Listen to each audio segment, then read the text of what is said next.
What have you been doing lately in theater? In a theater, well, recently, a year ago, I did Death Trap, and which I love doing. I mean, Levinson is, the Levine. What? Ira Levin? Ira Levin, yeah. I got it right. He's fantastic. That's the one about the guy who wants to knock off his wife so he can have a heart attack and get the insurance money and live with his boyfriend. Yeah. Christopher Reeves and Michael Caine did it. Then before that, I did, the one-man play based on the life of Clarence Darrow, which I just love doing. There's a lot of those one-man shows now.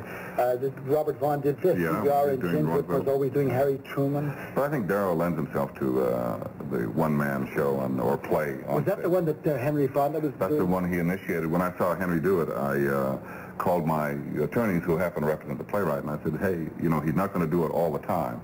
So when he stops, I'd like to at least be first in line to do it.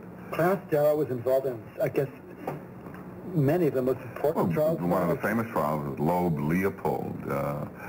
He was without... The guys who murdered their little friend Bobby Franks in Chicago years ago, and I mean the country was crying for their blood.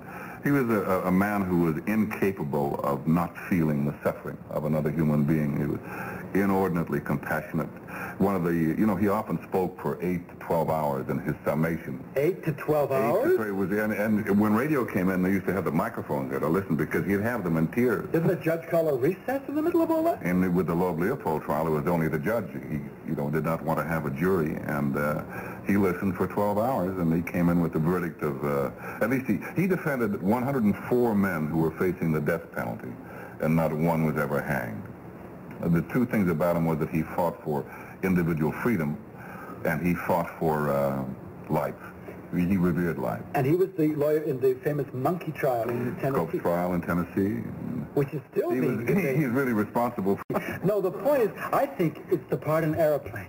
Oh, I hope so. I love comedy, and I love doing that.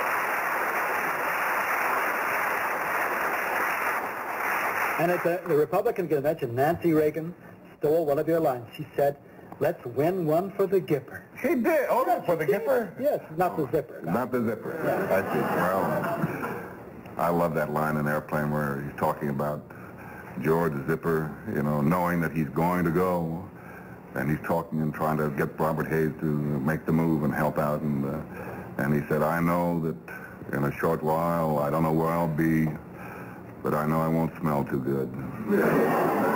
But get out there and do what with his zipper. I mean, it's so corny, it's so bad, it's lovely.